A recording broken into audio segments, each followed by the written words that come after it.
Ciao amici, bentornata. I hope what I just said is hello friends, welcome back. I probably mispronounced it, but big shout out to my wonderful family friend Rita Carpelati, who helped me out with my Italian for this story here today. This cathedral we're looking at, known as the Duomo, is a major landmark in Florence, Italy. It is the fourth largest church in the world. The dome is the largest masonry structure with more than 4 million bricks, if you can believe it. It weighs over 40,000 tons. What an incredible feat to think about, since this was completed back in 1436. It is so on my bucket list. I don't know when or why to get to Italy. I just think it just seems like the most beautiful place. I love Italian food. You know what I mean? The accent's great. You know what I mean? The whole, it's on my bucket list. That only made that more true. Yes. I told my wonderful Italian friend Rita I want to go with her. You're Italian? When I go. You have I roots? am, yes. You know, and what a disgrace I am. I'm 100% Italian and I've never been to Italy. Isn't that terrible? I know. I've been too busy going to school for 100 years Take to, your card back. Become a lawyer, and then a lawyer who teaches lawyers, and all that stuff. And so now I need a vacation. Yeah, you gotta go. You gotta go. Yeah. Bring me back some food. Yeah. Well, the woman you're about to meet has truly made a mark on our country in more ways than one, in fact. She actually lost a leg in combat, but that did not stop her from taking her place on the winner's podium at the Paralympic Games. Thomas Hopa is in Colorado Springs sharing her remarkable journey. Honestly, I feel like the best way to inspire others is almost to lead by example. In April of 2004, U.S. Army officer Melissa Stockwell set off on a ride-along to learn the route of a supply delivery convoy. She hadn't been in Iraq long. I was there only 3 weeks before a roadside bomb took my leg.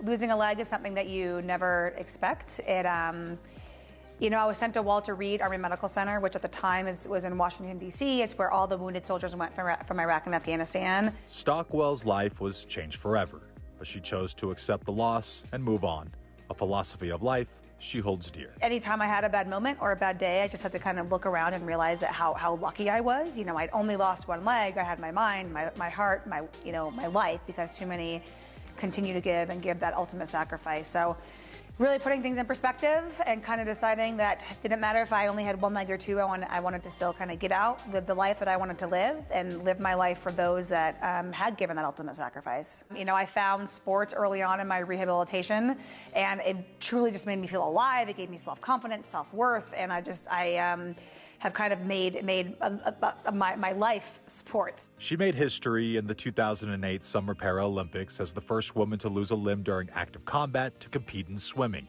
And in 2016, she won a bronze medal in the triathlon. The opportunities I've had, experiences being on the podium at the highest elite level, showing the world how much ability is in a disability, hoping to inspire the next generation of someone who might have a disability, the next generation of wounded veterans. Stockwell continues to train and is aiming to compete in the 2024 Paralympics. And she's dedicated to inspiring other women just like her and using her platform to help wounded veterans. One of the elementary schools just a few months ago, there was a little girl.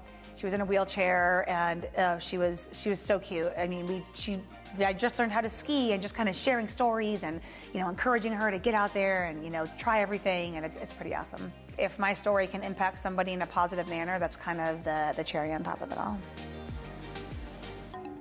Oh, she's doing it, isn't she? When she said how much ability is in a disability, I thought, yes, that's one of the most brilliant things I've ever heard someone say. That flag too, I mean, the patriotism, like how can you not notice the flag? Like this is a proud American, who is proud of, the abilities that she does have, and let me show other people that this is okay. If you have something that you have to cope with, you make the best of it, and then it becomes part of your story, and you can inspire others by sharing. She embodies that. And listen, at the end of the day, what your body can do is one thing. What your mind and your spirit allow you to do is another. She kind of represents both of those worlds beautifully. So well-earned spot on that podium. Oh, yeah. Love it. Amazing story.